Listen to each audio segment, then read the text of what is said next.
Olá, estudantes do sexto ano do Ensino Fundamental. Sejam bem-vindos a mais uma aula de língua portuguesa. Eu sou o professor Jackson Carvalho e vamos ver na tela qual é o tema da aula de hoje.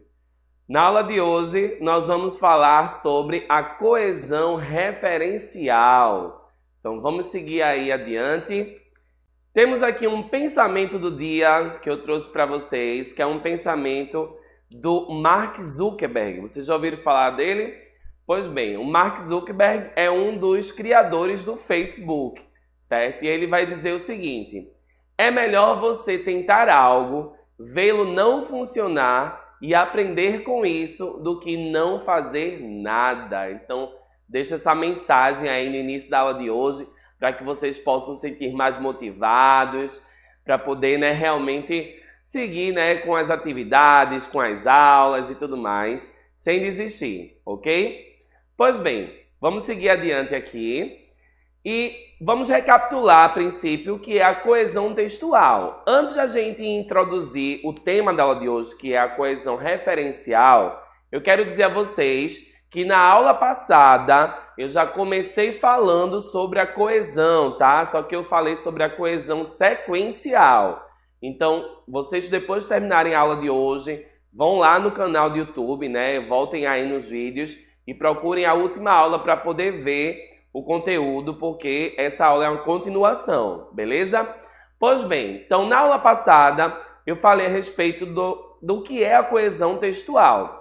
E aí eu usei como exemplo, vamos ver aí na imagem, esta colcha de retalhos, E por que eu quis utilizar essa colcha de retalhos? Eu quis fazer uma comparação entre um texto e esse tipo aí, da colcha, Por quê? Porque a colcha, ela é feita com vários pedacinhos de tecido, vários pedacinhos de pano. Mas que para que a colcha realmente possa existir, ela possa ser feita, é preciso que haja uma costura entre esses pedaços de pano. E com o texto não é diferente. Por quê? Porque quando a gente faz um texto, quando a gente escreve um texto, ou até quando a gente fala, Porque o texto ele pode também ser oral, Ele também pode ser falado. Então, quando a gente produz um texto, nós produzimos um texto a partir de ideias. Só que a gente não pode simplesmente jogar as ideias. A gente precisa amarrar uma ideia a outra para que o texto tenha sentido. Por isso que eu usei esse exemplo aí da colcha de retalhos, para que vocês relembrem um pouco aí essa ideia do que é a coesão textual. Então, a coesão é exatamente essa costura que vai amarrar todas as ideias presentes dentro de um texto, ok? Bom, vamos lá. Passando adiante, temos aí na tela a definição, de acordo com o dicionário, do que é coesão, tá certo? Então, só para a gente realmente reafirmar isso aí, a coesão é a união harmônica entre uma coisa e outra. A harmonia, a coesão das partes de um estado. Então, coesão, normalmente eu relaciono com a palavra conexão, porque coesão é uma conexão existente entre partes, E o texto, ele precisa dessa conexão. Como eu falei para vocês, o texto, ele tem ali ideias. E as ideias, elas precisam estar conectadas entre si. Por isso que a coesão textual é importantíssima. Beleza? E aí, como eu disse a vocês logo no início, hoje vamos focar na coesão referencial. E aí, vamos ver na tela o que é a coesão referencial. Olha só.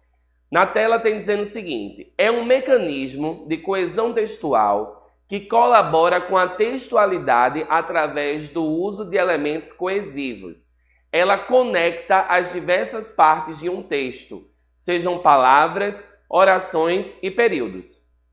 Segundo, trata-se de um recurso coesivo que ocorre quando um termo ou expressão que já foi citado no texto é retomado por meio de outro termo que o substitui.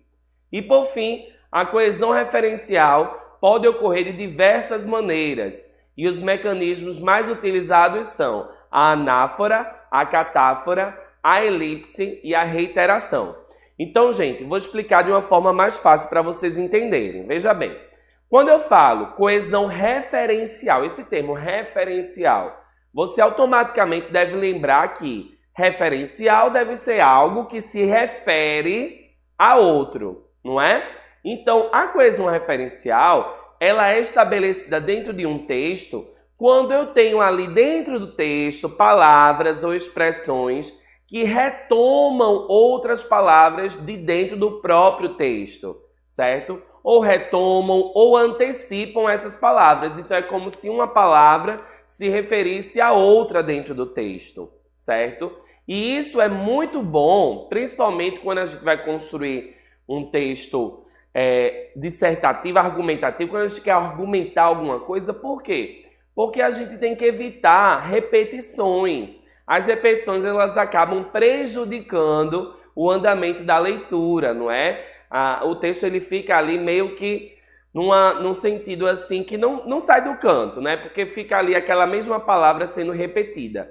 Então, a coesão referencial é uma forte estratégia para a gente tentar, de uma certa forma, tirar esse tipo de repetição, para que essas repetições elas não ocorram com tanta intensidade. E aí a leitura possa fluir melhor, beleza?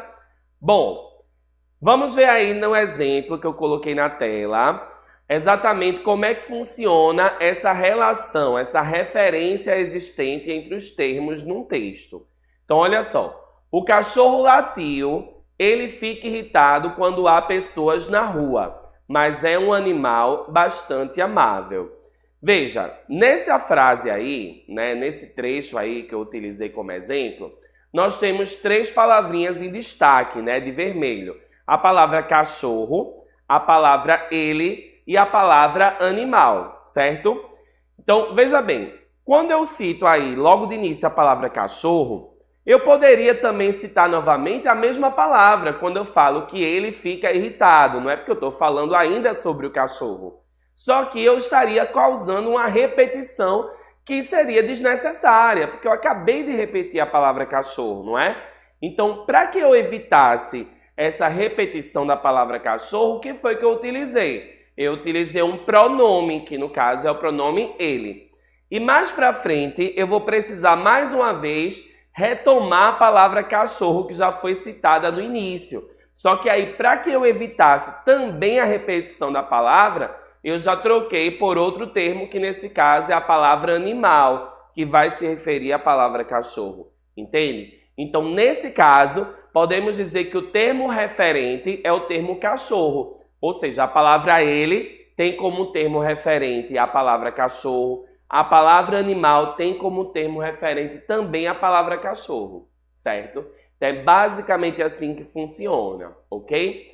Bom, vamos ver agora quais são os tipos de coesão referencial. Olha só, primeiro tipo de coesão referencial é a anáfora. E aí eu vou explicar para vocês o que é anáfora. Gente, a anáfora, ela retoma o referente por meio de um elemento coesivo que pode ser artigos, advérbios, pronomes e numerais, certo? Então, o que é anáfora? É quando você vai retomar uma palavra que já foi mencionada anteriormente. Você vai retomar utilizando outro termo, que pode ser, como dei o exemplo, um artigo, um advérbio, um pronome, um numeral, certo? E assim você vai evitando a repetição desta palavra. Vamos ver um exemplo aí na tela, que é um exemplo de um livro, de um trecho de um livro, na verdade, da escritora Clarice Lispector, que ela vai dizer o seguinte, veja só. De uma coisa tenho certeza, essa narrativa mexerá com uma coisa delicada, a criação de uma pessoa inteira que na certa está tão viva quanto eu. Cuidai dela, porque meu poder é só mostrá-la para que vós a reconheçais na rua, andando de leve por causa da esvoaçada magreza. Então, vamos analisar direitinho comigo, pessoal. Veja, nesse trecho eu destaquei aí a palavra dela, esse lá que fica aí junto do verbo mostrá-la, e temos também logo depois o a, né? Esse a como pronome. Então, veja, quando eu digo cuidai dela, esse dela está se referindo a quê? Se você voltar um pouquinho antes, você vai ver que ela está falando sobre uma pessoa, né? Quando ela diz assim, olha, a criação de uma pessoa inteira que na certa está tão viva quanto eu. Então ela está se referindo a uma pessoa. Só que para que eu evitasse a repetição da palavra pessoa, novamente, eu vou e troco essa palavra por outros termos, que nesse caso aí eu tenho pronomes, né? Tenho dela, tenho o lá, quando ele fala mostrá-la, esse lá está se referindo também à pessoa. E depois quando vai dizer para que vós a reconheçais, esse a também está se referindo à pessoa, beleza? Então é basicamente assim o que é anáfora, tá? Vamos ver o próximo exemplo, que é a catáfora. A catáfora, pessoal, já é o seguinte, a catáfora é o oposto da anáfora. Então, enquanto a anáfora, ela vai se referir a um termo que já foi mencionado antes, um termo que já foi mencionado anteriormente, a catáfora, ela vai antecipar um termo dentro do texto. Então, é como se eu colocasse ali no texto uma palavra que adiantasse algo que vai ser dito. Uma palavra que vai ser dita, certo?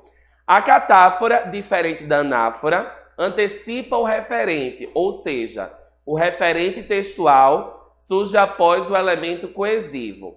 Geralmente, ela é empregada por meio de pronomes demonstrativos e indefinidos. Aí vamos ver o exemplo que está aí na tela, olha só. Há 3 coisas que não podem ser escondidas por muito tempo: o sol, a lua e a verdade. Isso é uma frase de Buda. E aí temos essa palavra, né, antes, logo em destaque, esse 3 coisas. Né? Então, quando ele inicia há 3 coisas, logo em seguida ele vai mencionar quais são essas 3 coisas. Então, quando ele fala 3 coisas, logo em seguida eu sei que ele está falando do sol, da lua e da verdade. Entende? Então, essas 3 coisas está antecipando o que vai ser dito, né? Que são essas 3 coisas que ele menciona logo depois. Beleza? Vamos para o próximo exemplo, que é a elipse. O que é a elipse, pessoal? A elipse, ela é, na verdade, uma omissão de um ou mais termos dentro de uma frase, certo? Então, é quando, por exemplo, a gente tem ali um termo que não precisa ser mencionado, porque quando a gente lê, a gente consegue compreender, a gente consegue perceber esse termo. Não precisa eu repeti-lo, entende? Então a gente omite esse termo, a gente esconde ele e dá para entender tranquilamente aquilo que está no texto. Vamos ver o exemplo, olha só. É um trecho do poema Motivo, da poetisa Cecília Meirelles, que ela vai dizer o seguinte: eu canto porque o instante existe e a minha vida está completa. Não sou alegre nem sou triste, sou poeta. Bom, você vê logo no início, no primeiro verso, ela menciona aí, né, o pronome eu, né, eu canto. E aí logo em seguida ela tem também outras ações relacionadas a ela mesma, né, quando ela fala não sou alegre nem sou triste, sou poeta. Então você vê que foi utilizado o verbo ser na primeira pessoa, não é? Não sou. Ou depois quando ela vai dizer nem sou triste ou sou poeta. Então foi utilizada a mesma pessoa nesses outros verbos. Entretanto, você viu que ela não repetiu o pronome eu que ela usou no início. Não é? Ela usou o eu lá no início, mas depois ela não quis utilizar novamente. Por quê? Porque não precisa, dá para entender. Quando ela fala não sou alegre, eu entendo que ela está falando sobre ela mesma, né? O mesmo que ela está dizendo, eu não sou alegre. Ou quando ela fala, nem sou triste, ela também dá para a gente entender que ela está dizendo, nem eu também não sou triste. Ou quando ela vai dizer, sou poeta, dá para entender que o pronome eu está ali, escondidinho, mas dá para entender, eu sou poeta. Isso a gente vai chamar de elipse, certo? E temos também a reiteração. A reiteração, gente, é um recurso que é muito utilizado, principalmente no texto poético, certo? Que corresponde à repetição de elementos referenciais no texto. Ela pode ocorrer por meio de repetição do mesmo item, ou por termos sinônimos, ou mesmo por nomes genéricos, coisa, gente, negócio e etc. Então, eu trouxe aqui um exemplo de uma frase que diz o seguinte: cada um é responsável por todos. Cada um é o único responsável. Cada um é o único responsável por todos. Então perceba que foi repetida propositalmente, não foi porque a pessoa, né, no caso, o Antoine de Saint-Exupéry, né, que é o escritor de um livro chamado Pequeno Príncipe. Vocês já viram esse livro? Bom, ele não fala aí esse cada um mais de uma vez porque ele se descuidou. Pelo contrário, ele usou de forma proposital. E por que ele fez isso?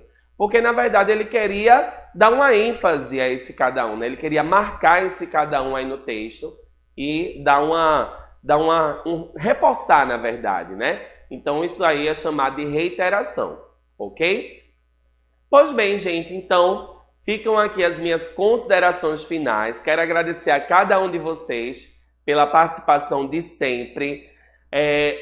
Agradecer também a equipe do EducaPE pelo convite, agradecer a Secretaria de Educação, mandar um beijo, um abraço para todos os meus estudantes, para vocês que estão em casa também. Acompanhem as aulas, depois vão lá no site do EducaPE para poder dar uma olhadinha em mais materiais e até a próxima aula. Tchau, tchau!